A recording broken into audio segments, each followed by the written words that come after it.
Buen día. ¿Qué tal? Bueno, es un gusto estar nuevamente aquí y más gusto en función de que Graciela me pasó una serie de preguntas, lo cual implica que, bueno, que empieza a haber un intercambio, que uno no habla, o sea, que algo de lo que uno dice dejó pensando, dejó interrogantes o dejó divergencias, no importa.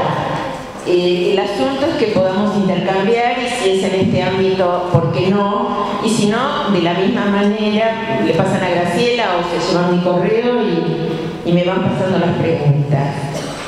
Yo voy a empezar por tomar estas preguntas, también porque me dan pie a lo que va a venir, pero aunque no fuera por eso, porque me parece que corresponde, ¿no? Las preguntas que me hizo llegar Graciela, una tiene que ver, voy a tomar un orden distinto, pero bueno, no importa, con a ver, ¿por qué yo hablo de interdisciplina y no, perdón, de multidisciplina y no de interdisciplina? Vamos de a poco. Yo en algún tiempo de mi devenir profesional trabajé con discapacidad. En el área de discapacidad se daba como mucha importancia a la interdisciplina y se hablaba incluso de la transdisciplina. La sensación que yo tenía en ese tiempo era que no había diferencias de discurso. Había un momento en donde todos decían lo mismo y todos decíamos lo mismo. Y yo me preguntaba, ¿para qué el pobre chico va a la fonoaudióloga si la fonoaudióloga va a hacer lo mismo que va a hacer la psicóloga? Y así sucesivamente. Entonces, me parece que tratar de unificar un discurso no valía la pena. Esto es una experiencia personal que me llevó a replantearme esta cuestión de la transdisciplina. Y no lo digo lo digo porque recuerdo que en una oportunidad se hizo una jornada que vino Silvia Bleichmar, algunos se acordarán de ella, hace poco por Facebook llegó que sería su cumpleaños en estos días, una gran psicoanalista que estudió mucho sobre la estructuración del aparato psíquico. Y Silvia decía lo mismo, o sea, yo la escuché en una jornada y Silvia decía lo mismo, cada uno con su discurso, no hace falta que tratemos de unificar, sino que justamente podamos sostener la diversidad. Eso desde una mirada, sostener la diversidad, bueno, desde mi disciplina, con las coordenadas que yo manejo, yo leo esto, pienso esto, me manejo así, pido tal cosa, etcétera, etcétera, etcétera. Y el médico desde su posición tendrá la suya. Desde el punto de vista clínico, sostengo aún más esta tesis, y les voy a explicar por qué. Porque me parece que nuestros pacientes que están sometidos, o sea, que tienen un problema en el cuerpo, lo llaman un dolor en el cuerpo, sea por causas como el dolor crónico, que también duele, no se sabe la causa es el dolor, o sea, el dolor no viene a causa de otra cosa, sino que el dolor es la enfermedad, sea lo que fuere, le pasan cosas en el cuerpo que tienen que ser trabajadas por varias disciplinas. Pero creo que el analista tiene que ahí ayudarlo a hacerse responsable de su tratamiento. Entonces, si yo hablo por él, no le estoy dejando ser responsable de su tratamiento. Por ejemplo, cuando yo trabajé, es decir, hice varias cosas, pero bueno, por ejemplo, los tratamientos prequirúrgicos. Si una persona no se quiere operar en la fecha que dijo el médico, que se lo diga a ella. ¿Por qué el analista tiene que ser un intermediario? Y estoy tomando una cosa sencilla. No puede porque es el cumpleaños del nieto, porque esto, porque... No, justamente de su responsabilidad hablar con el médico y digamos, y esto yo creo que hace a la subjetividad. No es una cuestión super yoica. Digo, los que no compren, yo soy psicoanalista y a veces se me escapa la jerga nuestra. Por favor, pregúntenme los que no son psicoanalistas. No es una cuestión de un mandato, es una cuestión de que si es tu vida, digo, como transmitir, es tu vida, ocupate vos. Les vuelvo a decir, no es un castigo, no es un mandato, no es un maltrato, es simplemente darle a cada sujeto la responsabilidad sobre lo propio, ¿no? Entonces, por supuesto que una persona entubada no puede hablar. Hablará un familiar, no hay un familiar, hablaremos nosotros. No soy extremista, pero como posición primera es la responsabilidad de cada uno sobre su cura. Y que cada uno organice, digo, por ejemplo, cosas que, qué sé yo, no me gusta la anestesióloga, o yo quiero conocer a la anestesióloga antes. Les habrá tocado, qué sé yo, a mí me tocó en el hospital, por decirlo, me tocó fuera del hospital un montón de veces, y en el hospital también.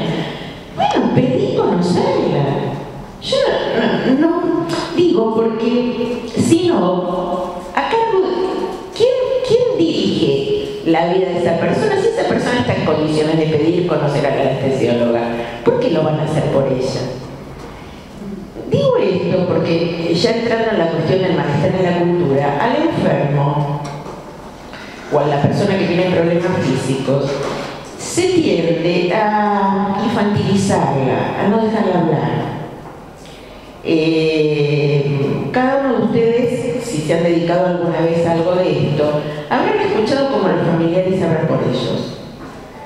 A mí me ha tocado, ya sea en el área de la discapacidad como en el área más de las cuestiones de interconsulta, escuchar como los familiares me cuentan lo que le pasa, cuándo le duele, cuándo toma la pastilla, cuándo no toma la pastilla, cuándo la tiene que tomar.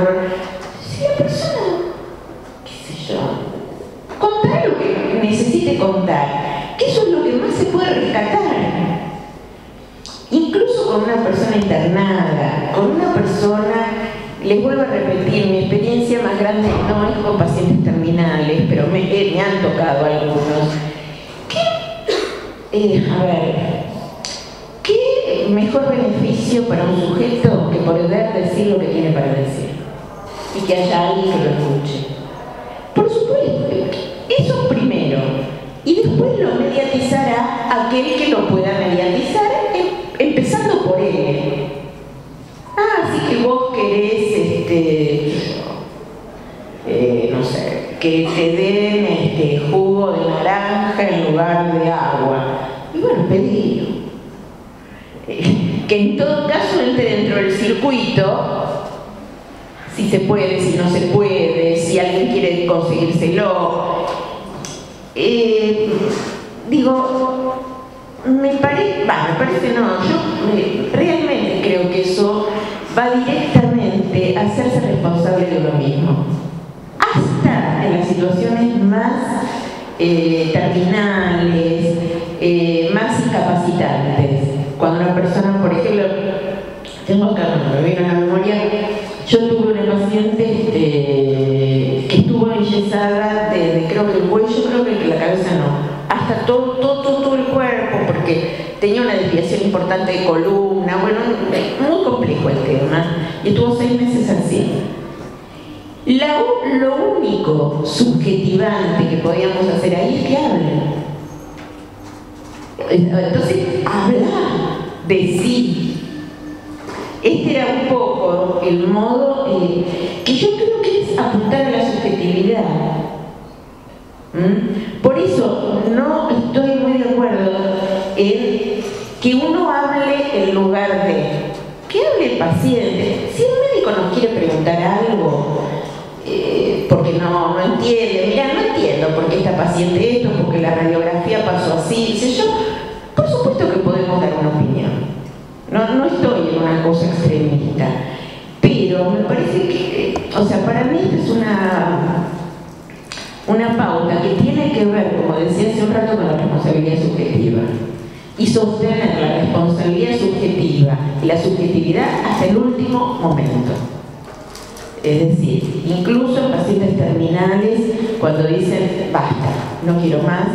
Hubo un caso que sé que presentó Julieta en la jornada, y que el paciente pidió cuándo quería internarse, porque sabía que ya para él basta. Y sé que se lo respetó, y sé que Julieta me leyó el caso, y realmente me parece que eso es sostener hasta último momento lo que es la responsabilidad del analista, digamos que apuntar a la subjetividad de un paciente. No importa si está internado, si está en una cama, si no puede caminar, si puede caminar. Esos son detalles, digamos, la subjetividad es otra cosa. Digo, por lo menos esta es mi idea. Por supuesto no de un modo extremo, que si un médico me pregunta algo no le doy bolillas, o no. Es más, yo prefiero escuchar a los médicos.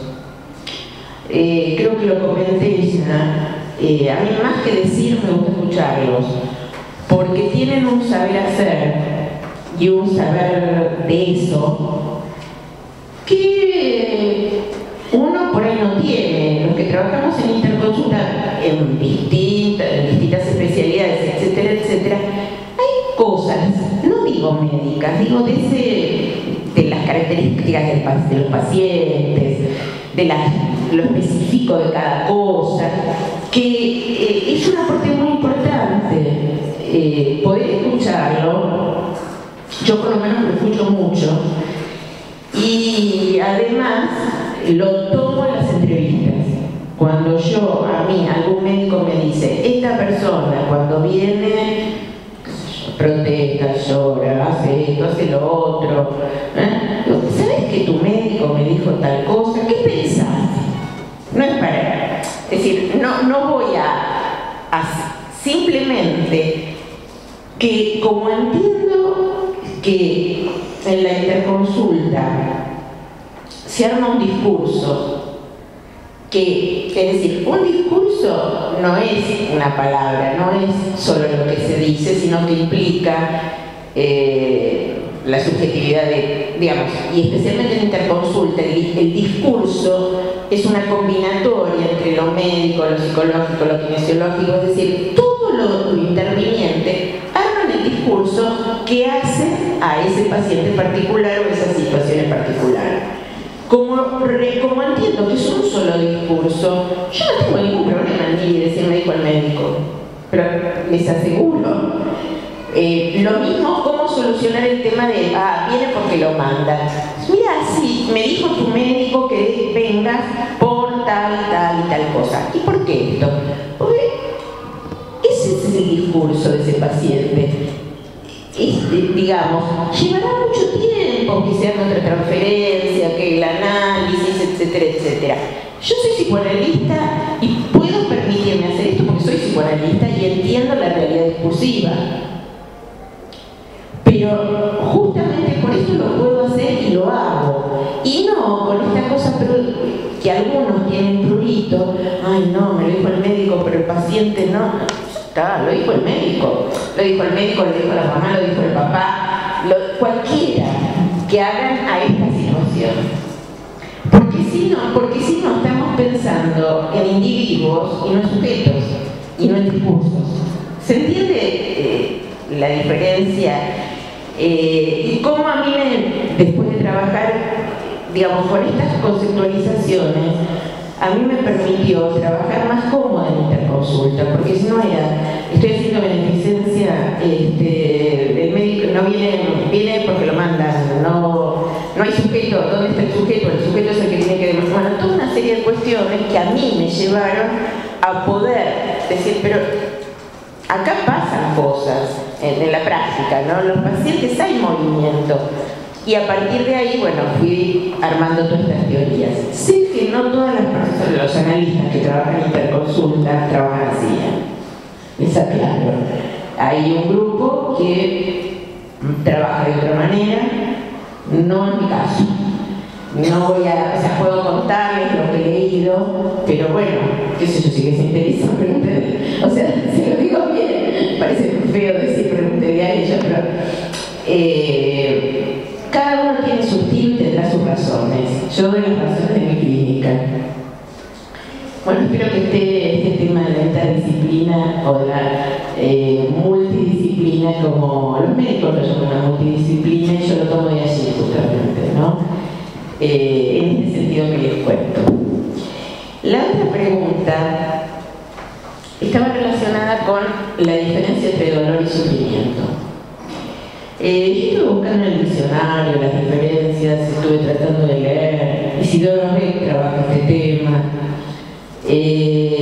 pero la verdad es que de todo lo que leí me quedo con lo primero que se me ocurrió, que es que hablamos de dolor, por lo menos yo cuando hablo de dolor, hablo de algo entre comillas más objetivable. Es algo que sucede en alguna parte del cuerpo. Puede ser el alma,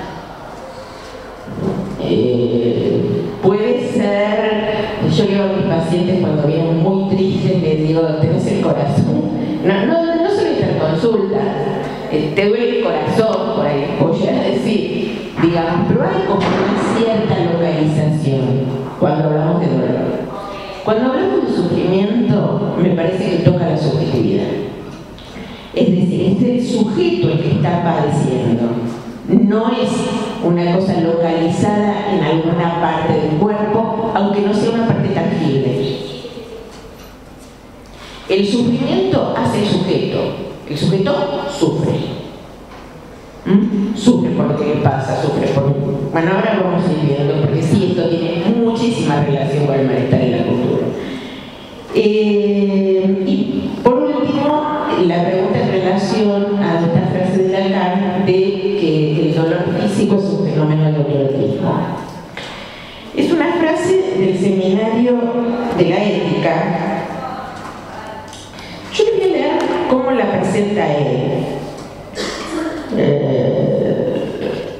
Y después le voy a dar mi opinión. El dolor no es señal de daño, sino fenómeno de autoerotismo. Como lo recordaba hace no mucho tiempo en una conversación familiar a propósito de una experiencia personal a quien me escuchaba. La experiencia de que un dolor borra otro, quiero decir, que no se sufre en el presente de dos dolores a la vez, uno toma el primer plano, hace olvidar al otro, como si el investimento libidinal, incluso sobre el propio cuerpo, se mostrase sometido allí a la misma ley que llamaré de parcialidad que motiva la relación al mundo de los objetos de deseo. Sé que es una frase compleja, ahora voy a tratar de rescatar algo de esto, en donde acá Lacan lo que está, por lo menos lo que yo entiendo, es que está como retomando esta famosa frase de Freud cuando dice que toda nuestra libido está concentrada en el agujero de nuestra muela cuando nos duele. En donde hablo de energía, Freud y Lacan hablan de libido, que es la energía sexual, entendida sexual como goce, como el goce en general, no como lo genital.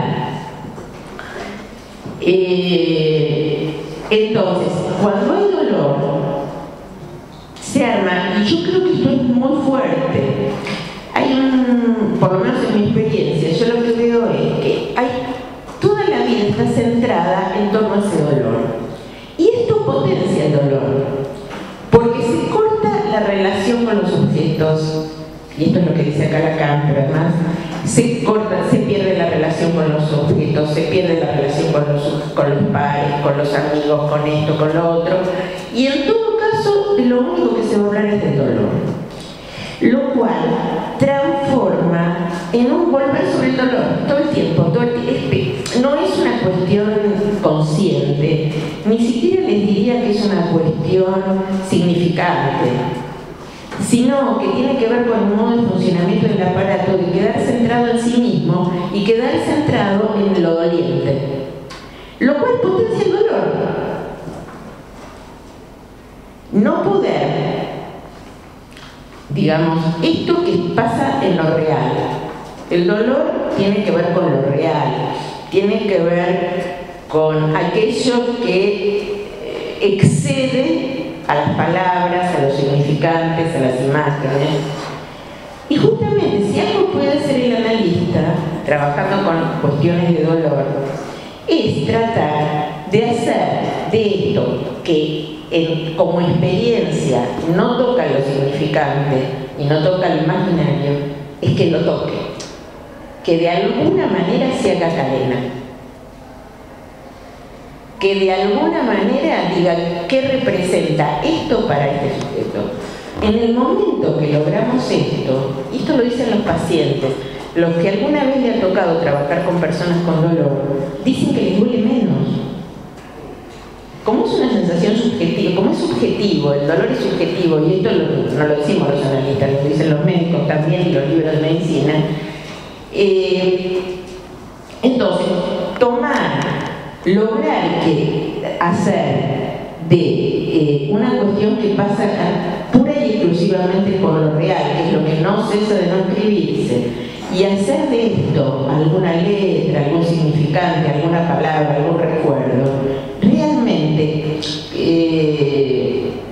hace que vuela menos, a mi entender, porque separa.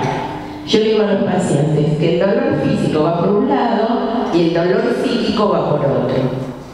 Y realmente esto se ve, yo por lo menos lo veo mucho en la clínica. Les cuento rápidamente un caso. No era exactamente de dolor, pero era una chica de 13 años que fue una de mis primeras pacientes de interconsulta, que venía de Santiago del Estero, ahora es psicóloga.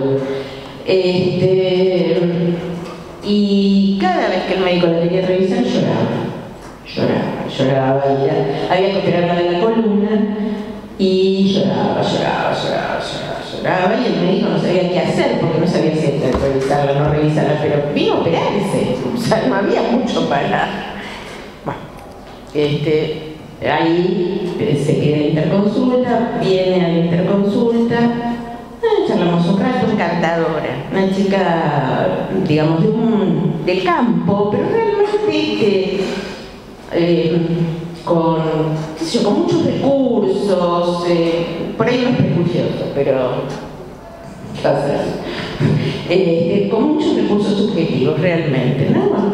Una entrevista, dos entrevistas, y en la tercera entrevista le ofrezco a una chica de 13 años que dibuja una situación en el campo.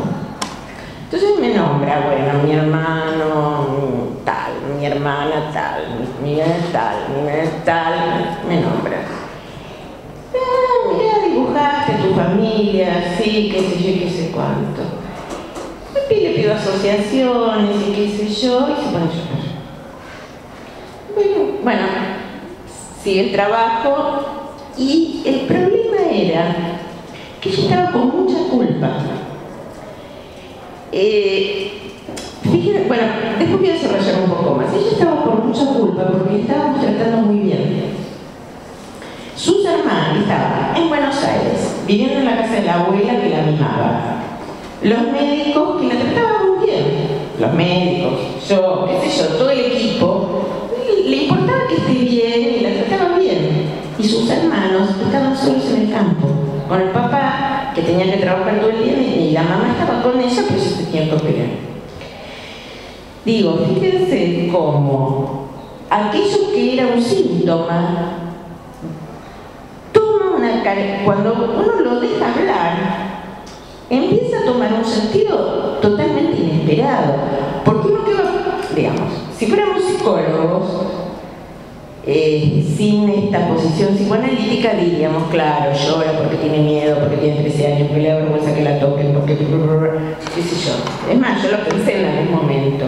Pero si uno deja que se despliegue el discurso, se encuentra algo de la subjetividad. Esta chica realmente se sentía muy mal porque eran muchos hermanos, eran como 6, 7 hermanos, y todo y ella se sintió una privilegiada. Y miren que le iban a operar y le iban a hacer 2 operaciones para poner a rectificarle la columna, que no es chiste, y sin embargo, para ella era una situación de privilegio. Y se sentía muy faltándole a los hermanos. Y muy mal porque la mamá estaba solamente con ella y no con sus hermanos atendiendo a la familia. Por supuesto, si hubiera sido un análisis, qué sé yo por ahí hubiera seguido y hubiera visto, por ahí uno puede tocar, sigue, y bueno, en realidad uno podría decir, esto que te hace llorar tanto, por ahí es lo que más querés, ¿no? Digo, si eso fuera en un análisis. Estoy ya hipotetizando. Cuando trabajo en interconsulta, llego hasta aquel lugar que el síntoma se diluye. No avanzo más. ¿Se entiende? Ni espero más asociaciones, ni favorezco más asociaciones. ¿Por qué? Primero, porque no es una demanda de análisis, es una demanda de interconsulta. Y segundo, porque hay tiempos en la interconsulta. En la interconsulta, digamos, más si es prequirúrgica, no se puede estar un año, porque la persona se tiene que operar en cierto tiempo por su salud y también por el sistema. El sistema reserva un quirófano para algún día. Y justamente porque creo que uno es parte de un equipo, salvo honrosísimas excepciones, no tenemos por qué mover toda la estructura, digo, salvo honrosas excepciones, simplemente porque si no, me parece que le estamos creando al paciente un mundo que no es real. Esperen que me muero de calor.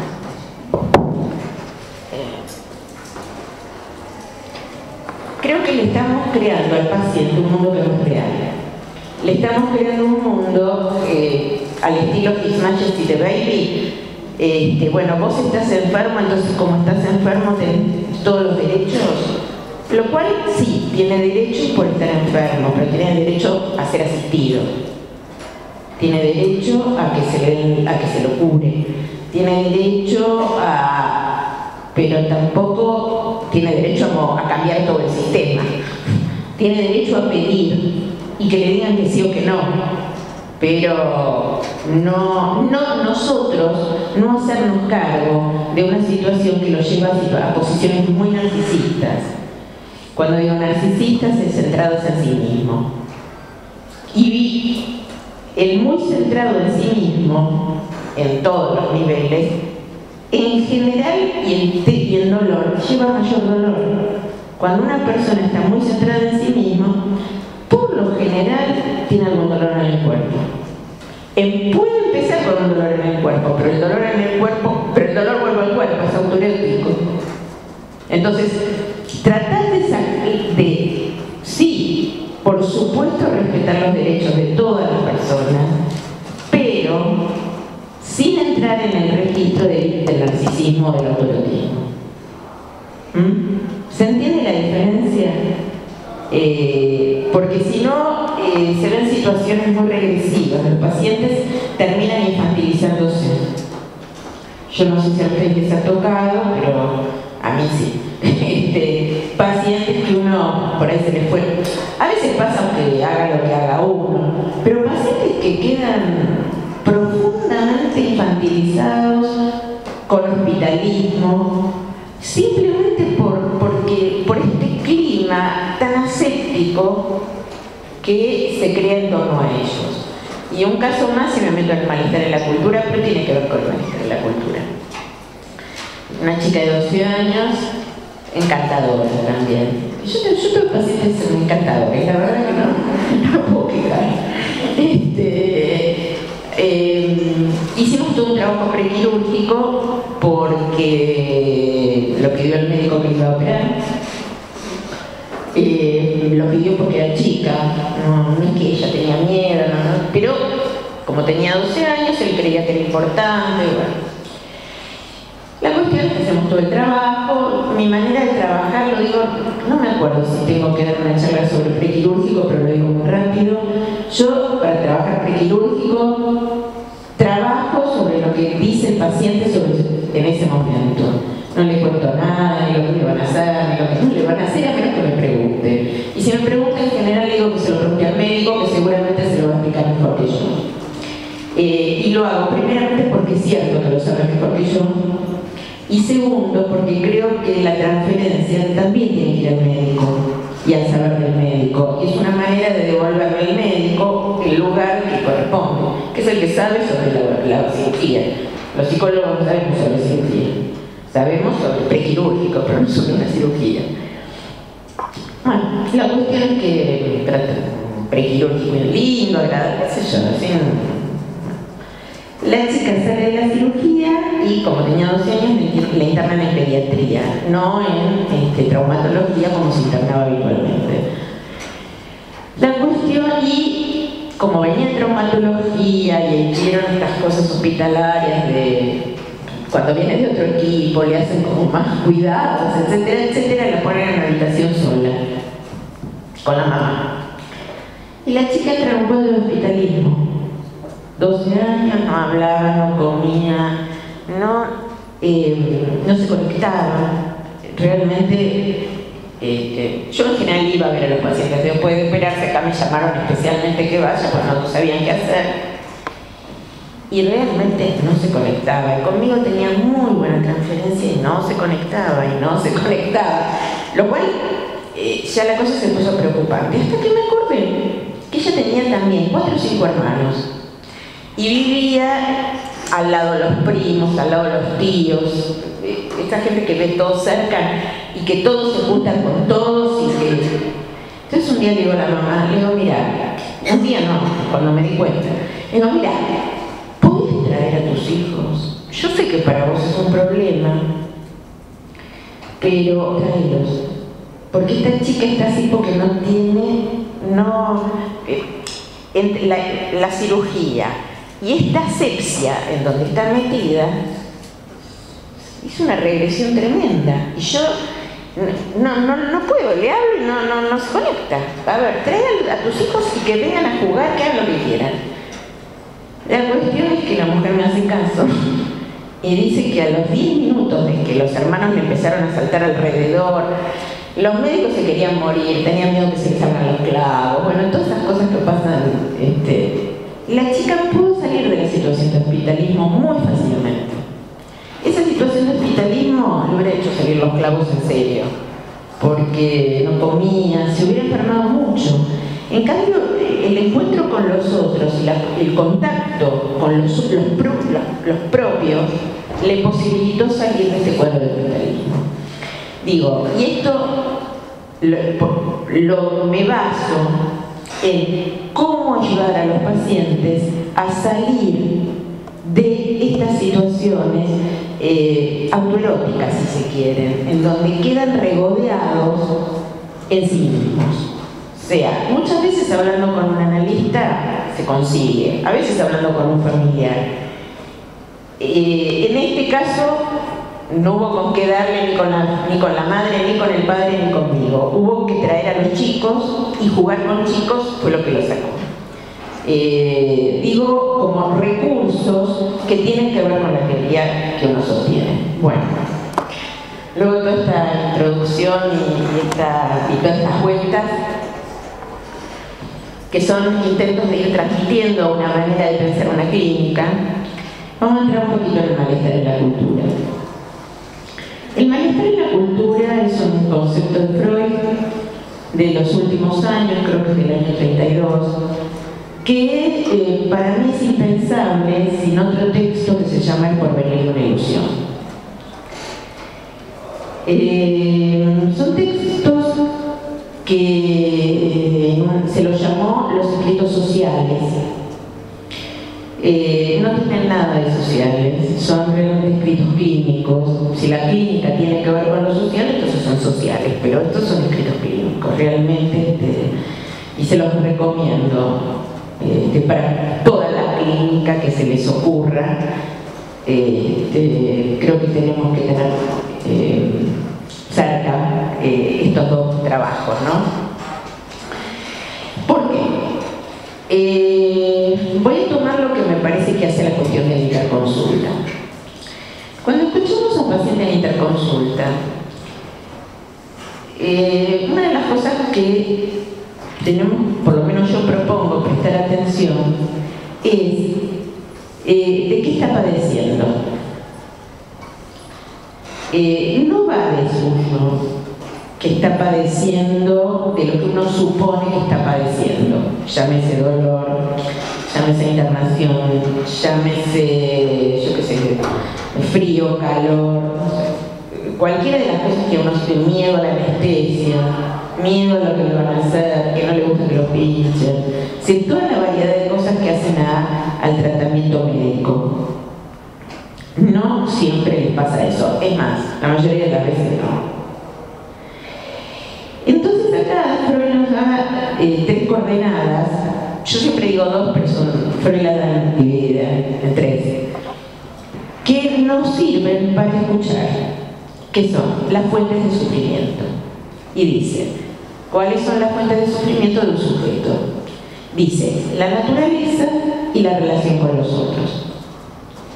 Cuando habla de la naturaleza, habla del propio cuerpo y de los avatares del propio cuerpo, o lo que él llama la naturaleza indómita.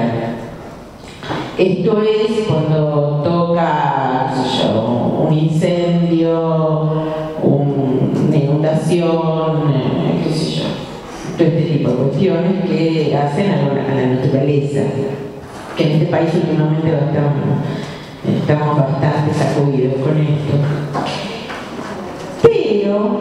Pero tenemos, y yo les pido que los que trabajan en interconsulta presten atención, el malestar proveniente o el sufrimiento proveniente de la relación con los otros. Cuando escuchen a un paciente, y en un porcentaje altísimo, el problema es la relación con los otros. La relación con los otros porque lo vinieron a visitar o no lo vinieron a visitar. Porque el enfermero hizo esto o no hizo esto. Porque el doctor hizo esto o porque no hizo esto.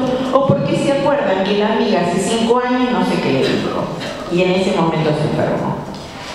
Digo, porque estas coordenadas nos permiten avanzar sobre qué duele cuando duele. Y que no, les vuelvo a repetir, no van a, es sorprendente, muy poca gente, por lo menos en mi experiencia, y fueron muchos años, son muchos años que estoy en esto, muy poca gente, alguno dice, bueno, tengo miedo de la operación, bueno, ¿y qué cosas? Bueno, alguno que otro, o no, estoy mal porque me duele mucho, pero en general está en relación con la relación con los otros. Digo, y esto es un parámetro que lo pueden leer en Freud, o sea, yo se los paso, pero que vale la pena disponerse a ver cuál de estos sufrimientos se trata, porque es por ahí donde avanzamos como psicólogos o como psicoanalistas. Nosotros no podemos avanzar sobre lo médico. Es decir, por ejemplo, a mí en la facultad me enseñaron que cuando alguien se tenía que operar, había que decirle lo que le iban a hacer. No, y contarle que le iban a hacer esto, que le iban a hacer lo otro, que le iban a hacer lo otro.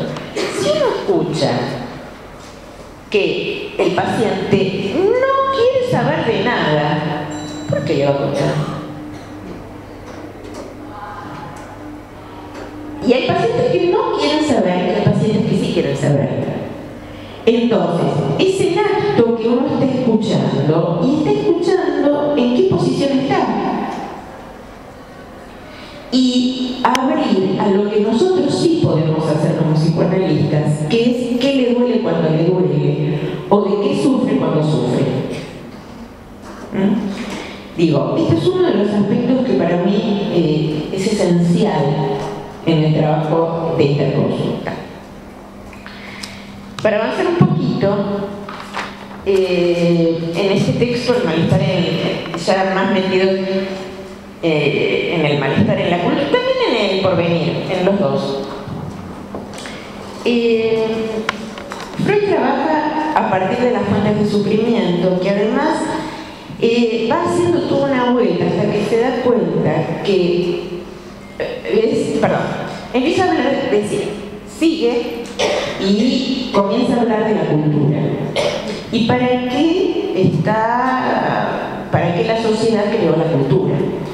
Entonces dice, la cultura está creada para regular las relaciones entre las personas.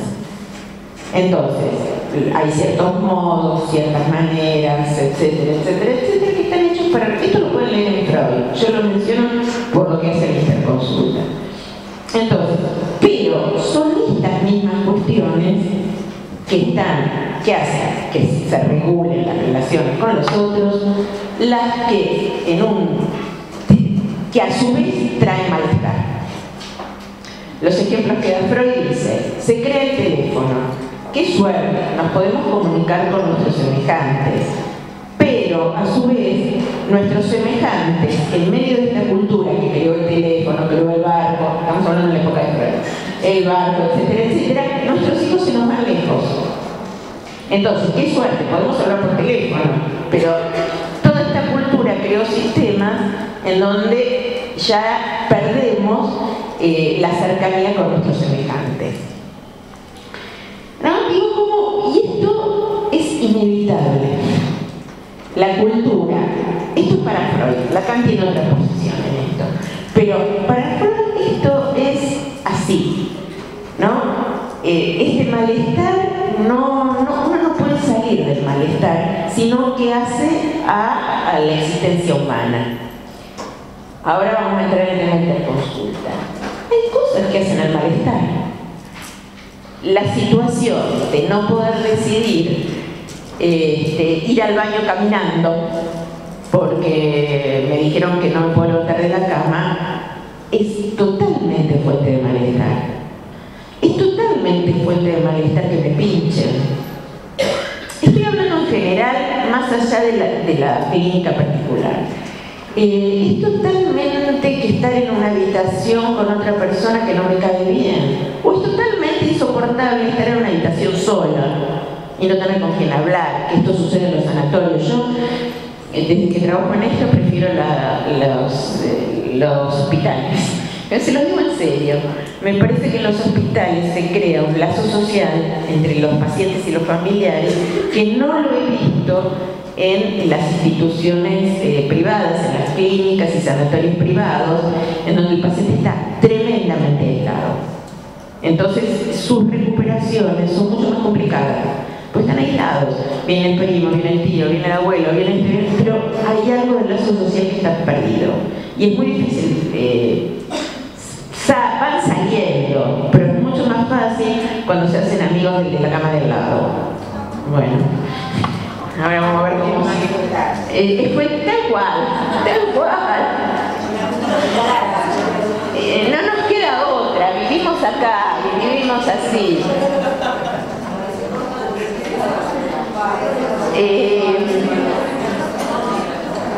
No sé, yo recuerdo lo que tengo que decir y bueno, si no me van a disculpar. Como en radio. Digo porque a veces tendemos a enojar. Graciela, yo escuché en el bar que decían que iban a cortar la luz.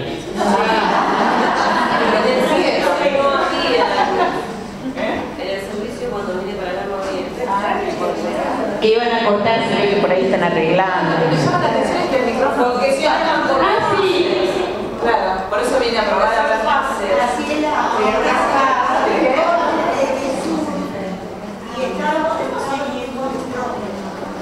Bueno, ¿qué sugieren? Lo dejo así.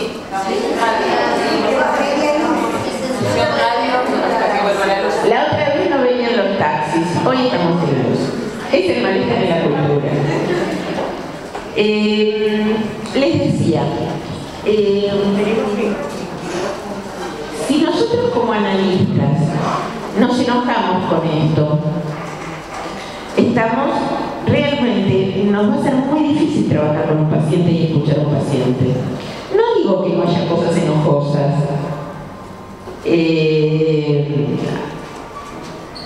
o no enojosas o tristes. Yo recuerdo lo que tenían que esperar algunos pacientes para recibir sus prótesis en el equipo de traumatología, y realmente era terriblemente doloroso porque las personas se iban empeorando y cada vez les dolía más, y por ahí tenían que esperar un año así porque no la prótesis tenía que venir porque el Estado, no sé qué, la tenía que mandar. Sí, son situaciones, a mí la verdad que me dolían mucho, a otros les pueden enojar.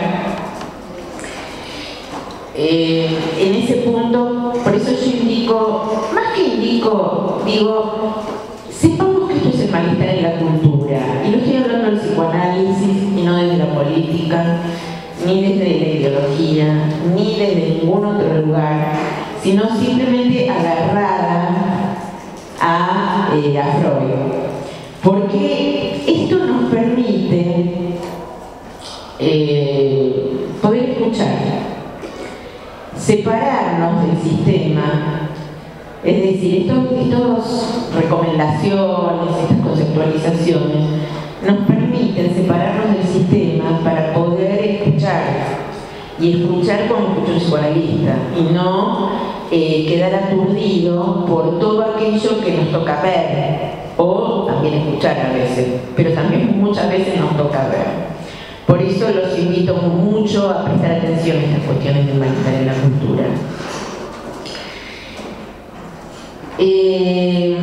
Otro de los preceptos que Freud trabaja en estos dos artículos es el lugar del padre.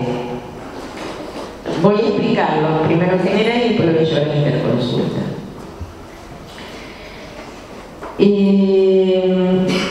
Freud escribió un mito a mediados de su obra, creo que era en 1812, el mito del tótem y tabú, en donde decía que el papá se adueñaba de todas las mujeres y era el único que podía tener el goce con todas las mujeres. Entonces los hijos se juntaron, lo mataron y se lo comieron. Este mito lo hizo Freud acreedor a un premio, pero por cómo estaba escrito, etcétera, etcétera. Y con este mito Freud trató de dar cuenta de la relación al padre, hablando de una relación de ambivalencia, de odio, porque no lo dejaba gozar, pero también de amor, porque era el padre que lo cuidaba. A partir de ese mito, y Freud retó, es decir, 1812, como 20 años después, retoma estas cuestiones relacionadas con el amor al padre y las hace, o por lo menos, qué sé yo no sé si Freud o después con la ayuda de Lacan, quedan como un eje importantísimo dentro de la clínica. ¿Por qué? Porque muchos de nuestros decires y nuestros modos de escuchar, o vamos a ir escuchando las distintas maneras de sometimiento por amor. Y cuando hablamos de sometimiento por amor, estamos hablando de este amor al padre y de la culpa por haberlo matado. Digo como otra de las coordenadas a tener en cuenta cuando uno atiende en interconsulta.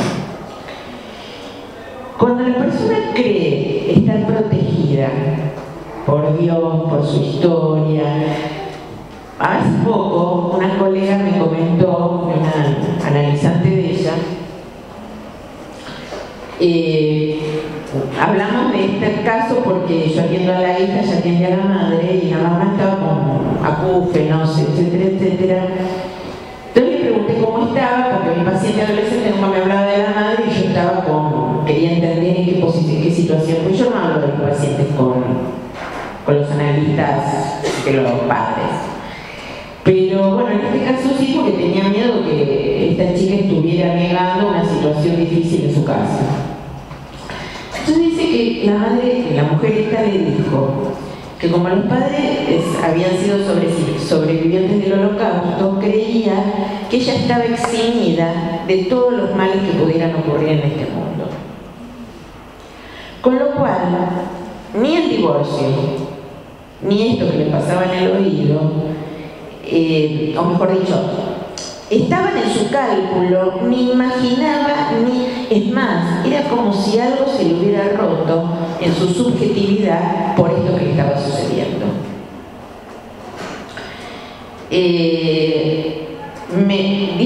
¿Se entiende? No les veo la cara, así que si no entienden, díganme. Cuento esto porque en aquellos pacientes que se sienten decepción,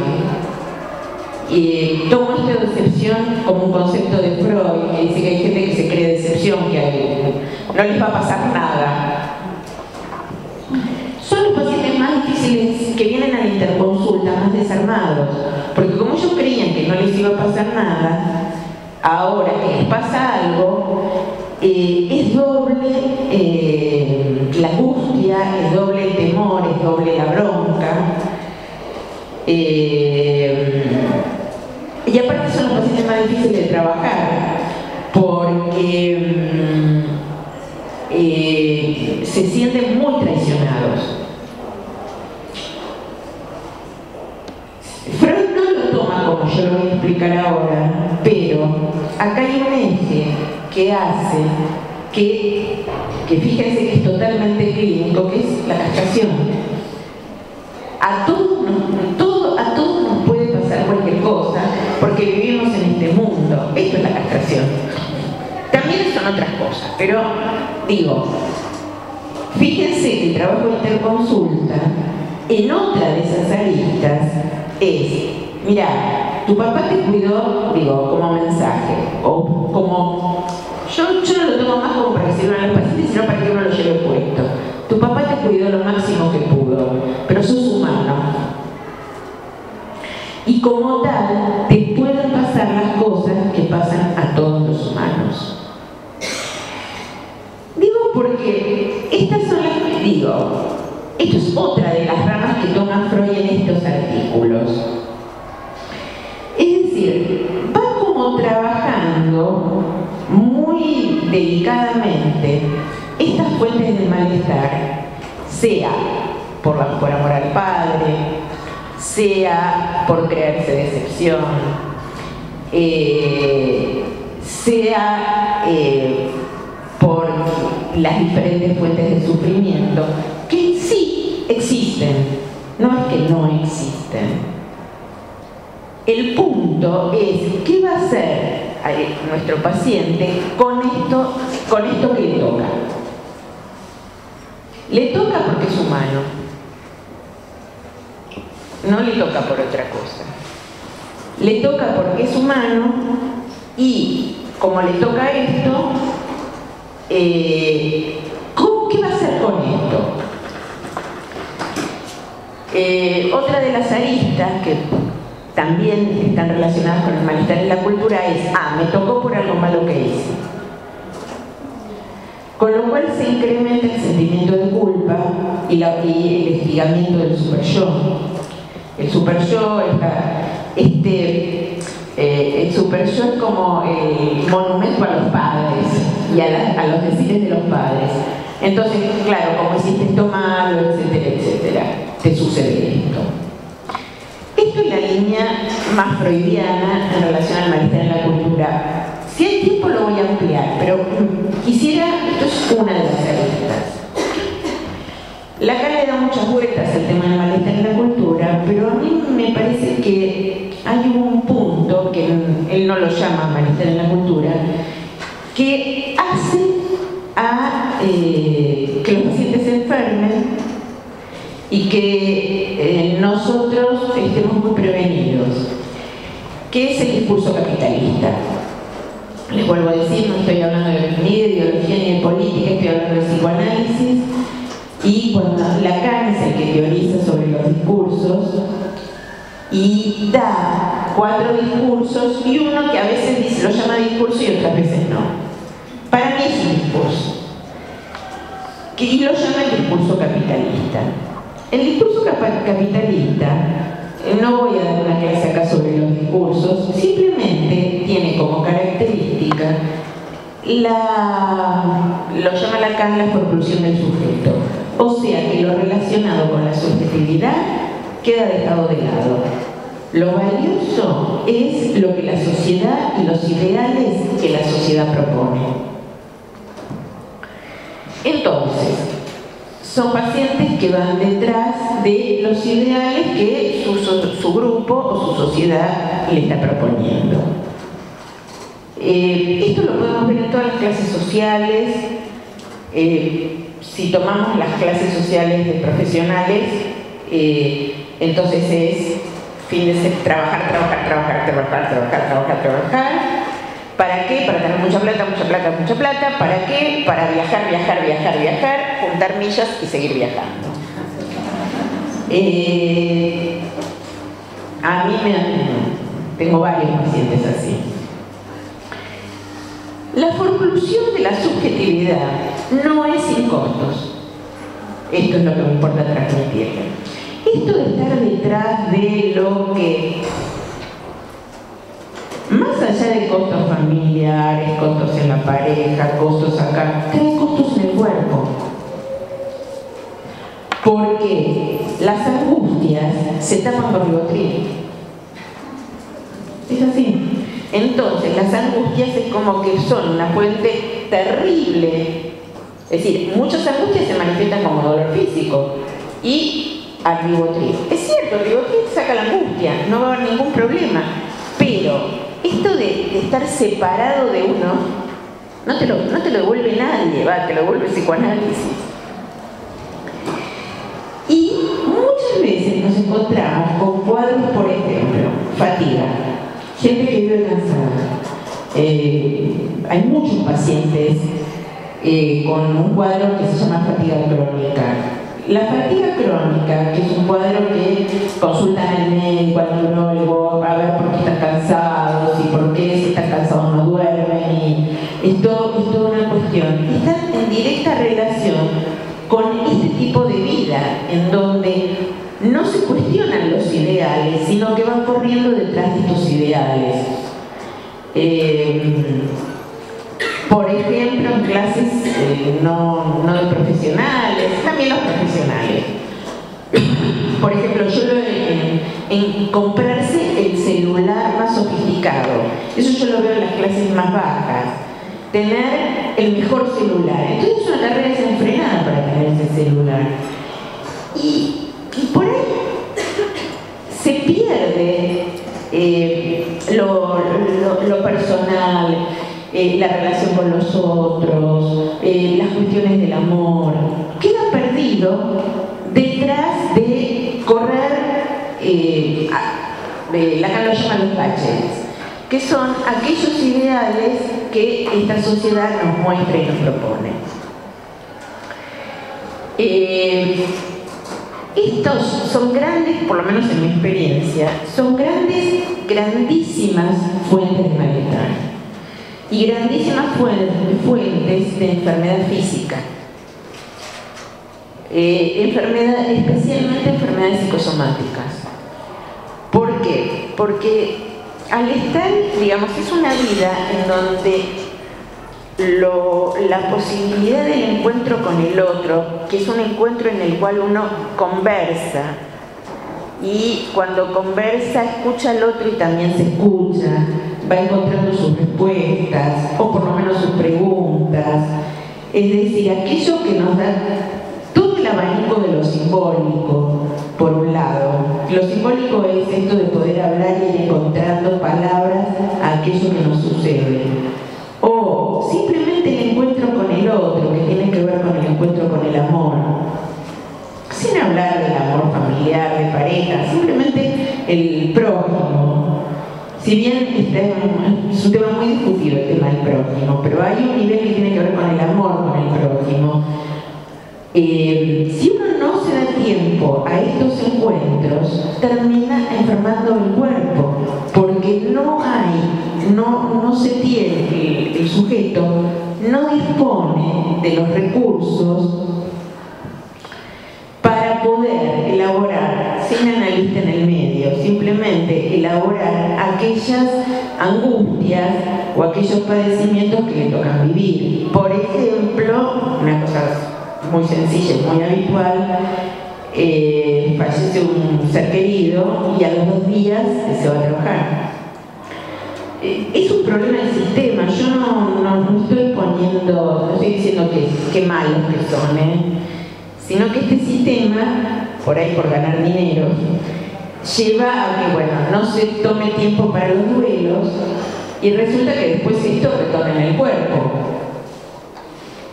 O Ahora tampoco el micrófono. ¿Me escuchan?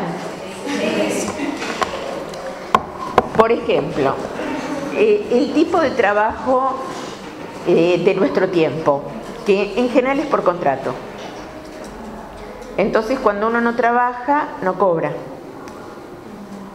Es fuente en la interconsulta, es uno de los problemas más grandes que uno con los cuales se tiene que confrontar. Porque los pacientes tienen que estar convalecientes para curarse y para estar bien, pero si no trabajan, por ahí no comen. Y esto reverbera sobre, en el mejor de los casos, trae angustia. Pero muchas veces la angustia potencia el malestar físico. Entonces, me parece, y les vuelvo a repetir, no estoy hablando desde la política ni desde la ideología, estoy tomando conceptos psicoanalíticos para explicar diferentes cuestiones que uno va escuchando en las interconsultas, que tienen que ver con vivir en esta cultura y no vivimos en otra cultura. Digo para no enojarnos. Qué sé yo, a uno le gustaría vivir de otra manera, a uno le gustaría vivir como hace, qué sé yo, 30 o 40 años, en donde todos teníamos nuestros contratos de trabajo, entonces si nos enfermábamos teníamos nuestra licencia por enfermedad. En este momento las cosas son distintas. Y esto termina enfermando. ¿Por qué? Porque el sujeto queda como tomado y capturado por estos ideales sociales o necesidades familiares. Y digo que para pensar en la clínica, por supuesto de la interconsulta, esto hay que legitimarlo, hay que poder escucharlo, poder decirle que sí, que es cierto. Y bueno, según cada caso, acompañar a buscar alternativas que no sean poniendo ahí en medio el cuerpo. Y acá estoy en el contexto de un hospital de provincia de Buenos Aires, pero esto mismo yo lo tengo en pacientes de mi consultorio. Como trabajo en interconsulta, tengo muchas derivaciones de los médicos, de pacientes con problemas cardíacos. Es decir, por eso decía, problemas en general psicosomáticos que tienen que ver con estar presos directamente con del discurso capitalista. Y bueno, no se puede, yo creo que tenemos que tener esto en cuenta y no podemos renegar de esto, sino que simplemente tenemos que, bueno, como en el psicoanálisis propone, ir inventando cada vez cómo trabajar con este tipo de patologías que son bastante habituales. ¿Te puedo hacer una pregunta? Sí, hágame preguntas porque no puedo leer y ya no me acuerdo cómo seguir. La verdad es que estamos hablando del malestar y la cultura.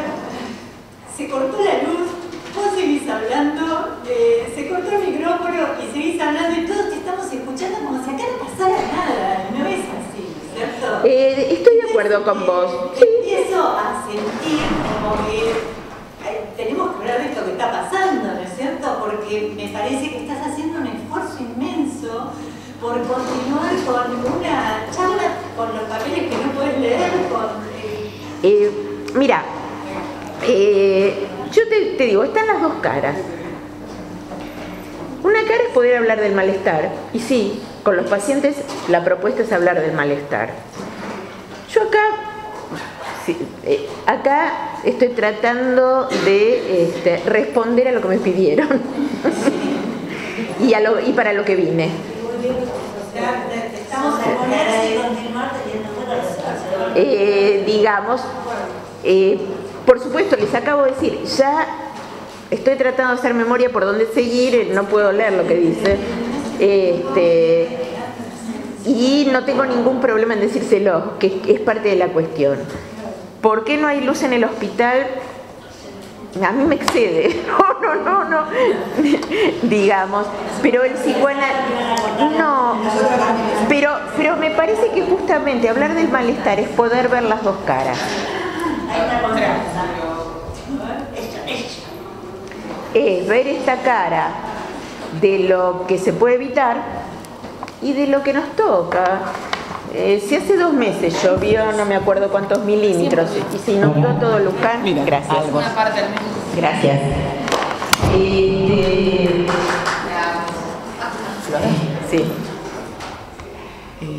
Fíjate. Sí, bueno, yo vos no te das problema eso, sí.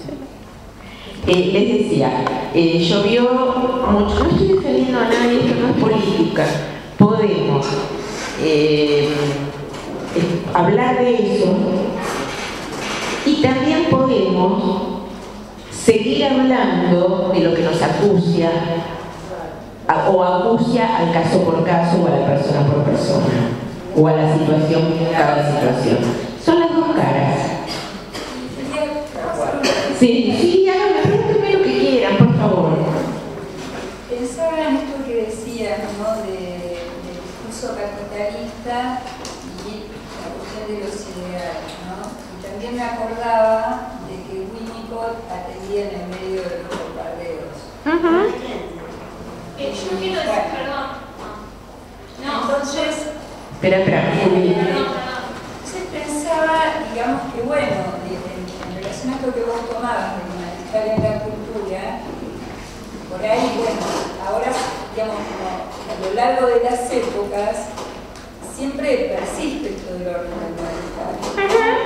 En este momento será esto que vos contabas, digamos, bueno, de qué hace a los contratos de trabajo y demás, pero en otras épocas había otras cuestiones que también seguramente hacían al malestar. Como que ahí hay un punto de irreductible, ¿no? Exactamente, sí.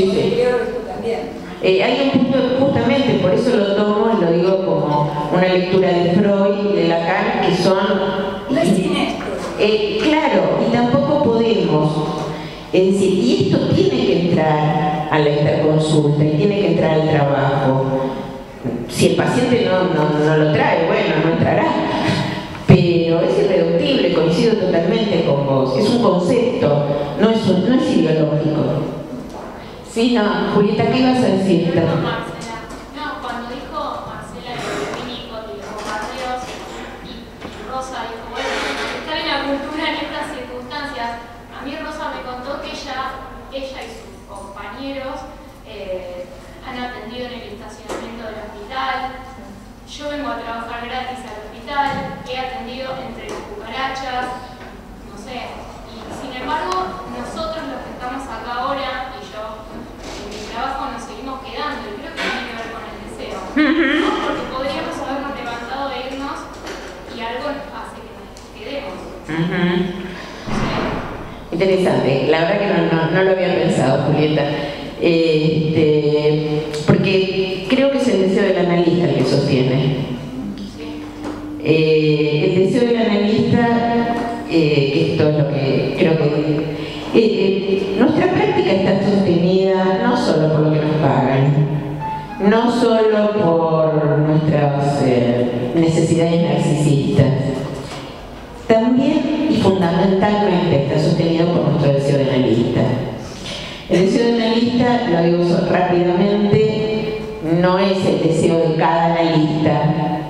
El deseo de analista es una función que tiene que ver con nuestra propia subjetividad. Cuando digo nuestra, digo la de los analistas, digo para los que no son analistas, que tiene que ver con nuestra propia subjetividad y que por algo que cada uno irá descubriendo en su propio análisis va a sostener o no, hace que pueda sostener lo que quiera sostener, lo que este deseo le posibilite sostener.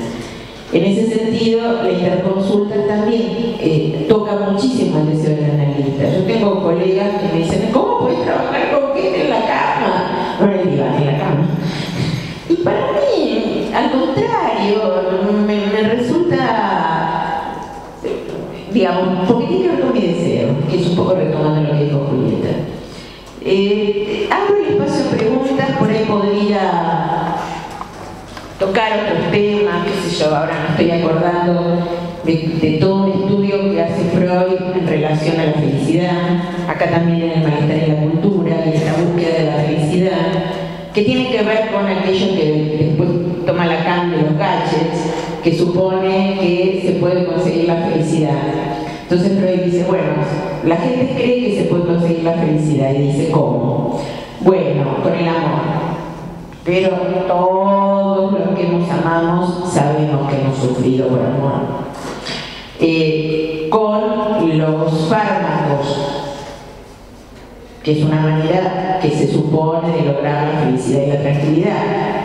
Sí, pero el fármaco algún día deja de funcionar, con lo cual la felicidad es limitada. Freud apuesta a la ciencia, que la ciencia y el psicoanálisis va a crear una generación de personas que realmente puedan llegar a ser felices. Después nos dimos cuenta que estamos todos muy analizados, o por lo menos los que estamos muy analizados, y nos siguen pasando cosas. Con lo cual, en esto también debemos decir que el maestro se equivocó, por lo menos nos dejó pensando, pero en esto se equivocó. Ni el psicoanálisis, un poco lo que decía, no sé, Marcela, creo que era tu nombre, sobre lo irreductible del malestar en la cultura. Simplemente lo que podemos hacer es qué hacemos con eso. Digo, tomando esto de las fórmulas de la felicidad. No recuerdo si había otra, pero yo tomó todo un listado y después demostraba cómo no.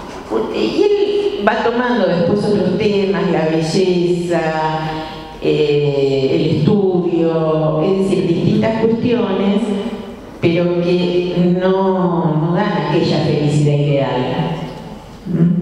Pero bueno, por lo menos, de todas maneras creo que la interconsulta por ahí no sirve, qué sé yo.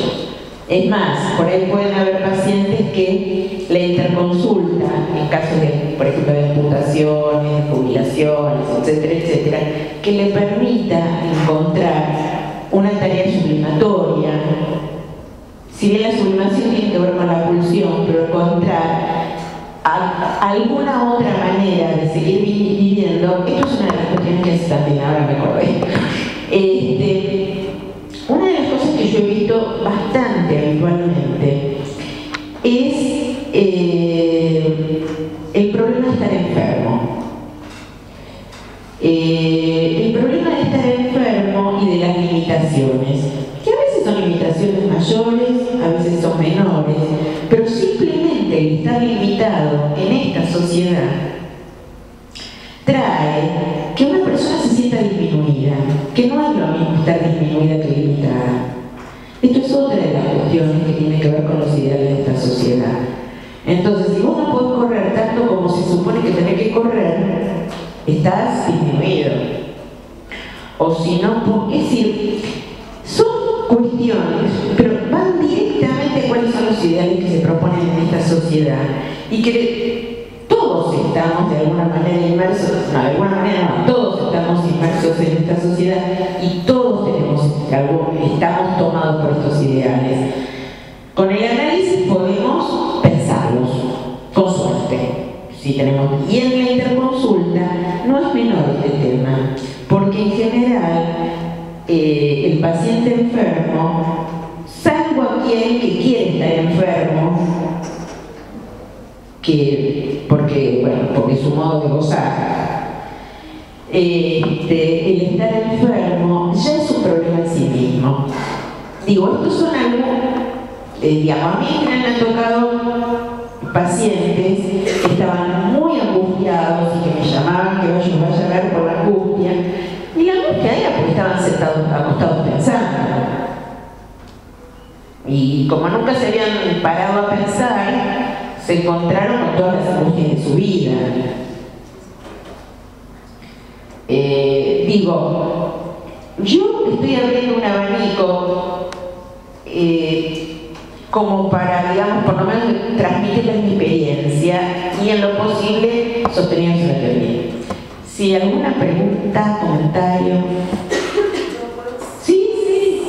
Quería hacer una consulta. Porque además de trabajar en la clínica, trabajamos en educación. Nos estamos encontrando con una problemática en los adolescentes que, si bien no es nueva, ¿no?, en relación a los cortes, los chicos que están comenzando, digamos, a cortarse en las instituciones educativas, ¿sí? Inclusive grupalmente y demás. Quería saber su opinión al respecto. Sí. ¿No puede ser? Te aclaro que yo no trabajo en educación. Digo, te voy a dar mi opinión como psicoanalista, pero no estoy en los colegios, es decir, en los hospitales me muevo cómoda. En la constitución subjetiva, digamos, nosotros estamos en la constitución subjetiva, el corte tiene un lugar fundante en la vida de cada uno de nosotros. Nosotros nacemos para ser, dicho en teoría, el falo de mamá, o sea, un pedacito de nuestra mamá. A ese lugar estamos invitados. Si tenemos una mamá un poco más sana y un padre más o menos sano, también nuestra mamá va a tener ganas de otras cosas, te lo estoy diciendo muy sencillamente, va a tener ganas de otras cosas y nos va a querer mucho, nos va a cuidar, se va a ocupar de que comamos, de que estemos limpios, de que nos cuiden, pero también va a gozar con otras cosas y no solamente con nosotros. En esta sociedad, esto que hace la constitución subjetiva se va complicando, por eso se complicó siempre. Yo no me dediqué a estudiar cómo fue en la historia. Lo cierto es que en general uno encuentra que los cortes,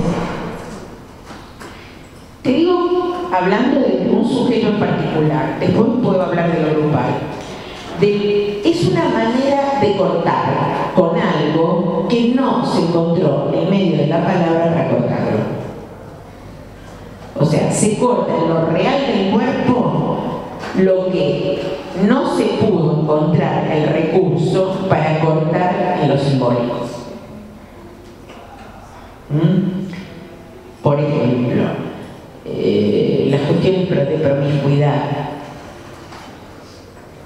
son muy difíciles porque estamos hablando a veces de chicos muy chiquitos, pero hay situaciones de promiscuidad que los chicos terminan cortándose como una manera de cortar esta cosa loca que hay alrededor de ellos. ¿A qué te referís con promiscuidad? Promiscuidad, lo que se está escuchando todo el tiempo. ¿Entre los pibes? En las familias. Todos viven con todos, todos con todos, todo está permitido, etcétera, etcétera. El chico se angustia mucho con estas cosas, entonces hace un corte.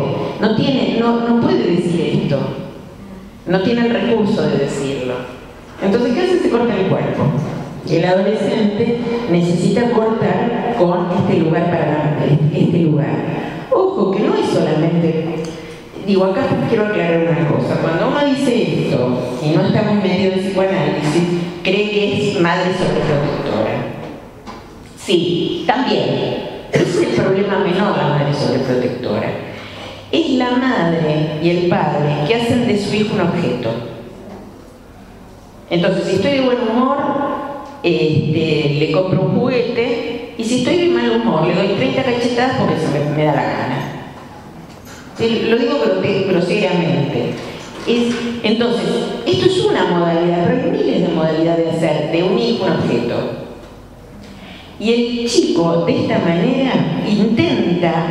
El problema es que lo corta en su propio cuerpo y no se da cuenta que no está cortando en vínculo, sino que se está cortando a él. Son maneras de cortar. Entonces, de cortar lo que no puede ser cortado hablando, porque no tienen las palabras para cortarlo, porque no tienen la oportunidad de decir, mi mamá me tiene podrido de tratarme de tal o cual manera. Digo, desde el psicoanálisis yo lo pensaría por esta vía. Después está lo grupal, que son los adolescentes, tienden a juntarse detrás de alguna idea, de algún modo, de algún ideal, como una manera de separarse. Entonces, qué sé yo, 2 o 3 padecen de esto y empiezan con la cuestión de los cortes y por ahí se arma una bandita en los cuales subjetivamente no todos están en la misma, pero para pertenecer hay que acertar el ritual. Por ejemplo, los golpes en el cuerpo. En una época, no sé si se acuerdan de la película Sí, hay una película inglesa muy buena que hablaba sobre esto, en donde se dedicaban a escribir poemas y llegar al punto más melancólico, etcétera, etcétera. Pero ahí no todas las familias son iguales, y entonces lo que más incide es la cuestión adolescente de agruparse para separarse. Por ejemplo, otro ejemplo más sencillo, yo tengo una paciente que vino por un dolor en el cuerpo, esa era una conversión histérica, pero que su grupo, yo no me acuerdo si tomaban alcohol o se drogaban, pero alguna de las dos cosas. Pero era su grupo del colegio. Ella no tenía otra gente, tenía a su mamá, que la tenía bastante atada, y este grupo. Entonces seguía su grupo. Tú le llevó muchos años, no muchos años, pero varios años de análisis. Y ella un día vino y me dijo, no salgo más con mis compañeros del colegio. Digo, ¿por? Me dice, no, porque con ellos tomo. Así que como no quiero tomar más, no salgo más. Digo, ¿qué hace los fines de semana? Y voy a ver qué invento. Digamos, pero es una decisión que para un adolescente es muy complicada. No digo que no la pueda hacer. Como recomendación es poder hablar. ¿Qué quieren cortar cuando se cortan? ¿Se entiende? ¿Algún otro comentario, pregunta? Quería decir dos cosas. Una no me había quedado claro, casi para todas, ahí pensándolo, la respuesta a la primera pregunta que te habían hecho, ¿no? Respecto a la interdisciplinaridad. ¿A la? A la interdisciplinaridad y la multidisciplinaridad. No entendí tu respuesta respecto al trabajo interdisciplinario cuando decías que uno es como el intérprete, ¿no? del paciente. Pensaba en la interdisciplinaridad como otra cosa, más allá de lo que hacen el intérprete. Y lo otro es, quería preguntar, por ahí son estilos, no sé, esto de querer separar tanto, esa gran cantidad de veces cuando hablaban de malestar, cuando hablaban de Lacan, refiriéndose al discurso capitalista, ¿verdad? Separarlo con esto, ¿no? Porque no es político, ¿verdad? No es político. Te quería preguntar sobre eso, ¿no? Como es social, cuando realmente no se metió, me parece a mí, ¿verdad? Con lo social, en todos estos textos, con Moisés en la cuestión feminista, en el porqué de las guerras, o sea, toda esa última etapa donde de alguna manera también creo que no es que se equivocó con lo de la felicidad, sino que ahí él justamente toma todo esto y realiza un poco, ¿no? Lo que sería conceptos sobre la felicidad. Y también con Lacan, ¿no? Cuando toma el discurso de la relación. Sí, me parece que también trabajando, sobre todo trabajando en espacios públicos, creo que está absolutamente relacionado con lo político. Hablamos de, bueno, lo que está pasando al paciente, nos referimos a distintas cuestiones, el faltar de trabajo, el corte de grupo, los médicos entonces no pueden intervenir, etcétera, etcétera. Sí, yo pongo el acento porque, digamos, por supuesto que cada uno tiene sus ideas y eso es la diversidad y de eso se trata, pero me parece que mi responsabilidad acá es transmitir psicoanálisis. Desde ese lugar lo digo. Sobre todo tomando, creo que la posibilidad de internalizado el psicoanálisis es justamente haber podido tomar esto de lo político, ¿verdad? Que por ahí la psicología descaerá. Creo que es una diferencia. Por eso lo mismo del psicoanálisis. Sí, no, por eso yo... No, está bien, son maneras de lectura. Yo creo que es en la clínica, pero está bien, ¿no? Digamos, son opiniones. ¿Alguna otra pregunta, comentario?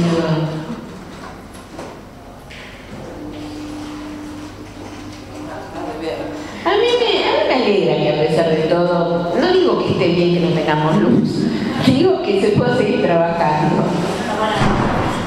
¿No? Me parece que hay ámbitos en donde se puede trabajar lo otro y ver qué se puede hacer con lo otro, pero hay otros ámbitos en donde se puede seguir trabajando, a pesar de todo, ¿no? No digo a pesar de todo sacrificialmente, que sea claro, aunque el deseo del analista a veces también nos lleva a hacer sacrificios, pero yo, qué sé yo, ahora trabajar sin luz y otras veces haber ido al hospital un sábado porque había alguien que me preocupaba muchísimo y bueno, qué sé yo, es el deseo del analista, no. Si es sacrificio es un problema, pero a veces tiene que ver con el deseo, como dijo Juli por ahí. Bueno, nosotros te agradecemos mucho. Todo bien. Que te sumes a esto, que a lo mejor varios, porque acá todos los días hacemos, ¿no? Si la playa de estacionamiento está inundada, si hay cucarachas al lado del paciente, si hay mal olor en la habitación, un montón de cosas que a lo mejor uno diría, no, así no, pero bueno, a veces así sí también. El problema, ¿sabes cuál es? Yo por lo menos como pienso esas cosas. Si yo me pongo digamos, yo con un paciente no puedo solucionar eso. Yo a un paciente lo tengo que ayudar a estar mejor, a curarse. Y no lo digo de la medicina, sino lo digo del psicoanálisis. Y a poder atravesar lo que le toca atravesar. En otras instancias me puedo juntar y puedo ver qué se hace con todo esto que es el malestar en la cultura. En otras instancias. Uno de mis primeros maestros, cuando me recibí, me dijo, lo mejor que le podés dar a un paciente es una interpretación. Ni siquiera la presencia, no era lacaniana. Y yo sigo creciendo lo mismo. Por supuesto, yo persona además puedo hacer otras cosas, pero cuando estoy con un paciente, lo mejor que puedo hacer es atenderlo. Es lo mejor que le puedo dar. Ahora sí, gracias.